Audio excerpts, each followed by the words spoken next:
Recently, I'm sure you've heard CEOs of some of the biggest automotive companies in the world saying things like this: we move too slow, our innovation is too slow, it's too hard to make changes because we're so big. Yeah, I mean, this was a comment that you've probably heard from YouTubers, Tesla YouTubers, but now the interesting thing is it's completely changed. Not only are CEOs of some of the biggest automotive companies in the world making these kinds of comments, but we're also hearing suppliers like German transmission manufacturer ZF make similar comments.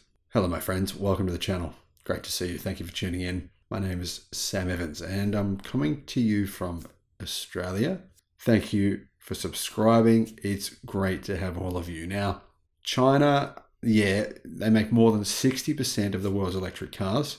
Just over 2 years ago when I started this channel, I predicted some things about BYD, and fortunately for my credibility, those things have basically come true. One of the key reasons for this is BYD can adapt and move and innovate at a very, very fast pace, very similar to Tesla. What I think is fascinating is hearing comments recently from some mainstream automotive news areas making these same comments as well. They're changing their tune, saying this is a big advantage.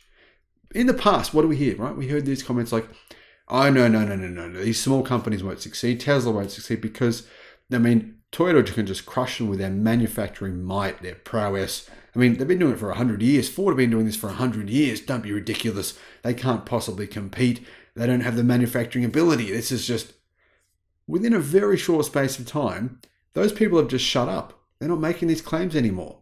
Their credibility was shot already. Now they're just keeping quiet. Strange. ZF from Germany just made these interesting comments. They said Tesla, NIO, Lucid, and other smaller electric car companies are moving faster towards new technologies. The CEO of ZF, the German transmission manufacturer, they're the most famous transmission manufacturer in the world, period. I don't think anyone else is anywhere near the kind of status of ZF. If you say, I've got a ZF 8-speed in my car, people go, oh, that's nice, that's good, okay. Well, the CEO of ZF, Holger Klein, said that speed is king for new automakers like Tesla, Lucid, and NIO. Now, I'm not really sure about the Lucid claims. I think Lucid, maybe they can do this. Maybe they can transform their business. I hope they can, but I think Lucid would almost certainly go bankrupt without the Saudis behind them bankrolling them. But, even then, I think Saudi Arabia at some point in time will want to cut their losses and run. I don't think they'll want to keep on losing billions of dollars. But we'll see. Let me know if you agree with that or you disagree. Obviously, that's a controversial comment that I've just made there. Now, ZF says that these smaller electric car companies like Tesla, obviously Tesla's not that small anymore. 2 million cars a year is no longer considered small, I don't think. But he said that they can move much faster than traditional automakers. They have a different expectation on speed, he said. Speed is king. The emerging brands want ZF's newest technologies as quickly as possible, even if some bugs haven't been eliminated in development. Now, I don't know about this. Do you really want a ZF transmission in your new electric car? Maybe. Maybe he's trying to sell the products to these Chinese car manufacturers. If your latest innovation feature doesn't work as reliably as you would expect from a German premium brand, it's somehow okay, he told Automotive News Europe during a recent roundtable discussion at the supplier's headquarters. This happens when the customer wants a particular car and a particular function and is willing to accept some deficiencies. To be fair, there's quite a few Chinese cars I've driven with ZF transmissions in them. You'd think that'd be great, but the transmissions are a bit jerky and a bit weird. And obviously I owned a BMW X5 for a while. The ZF 8-speed in that was just perfect. Absolutely perfect. Amazingly good.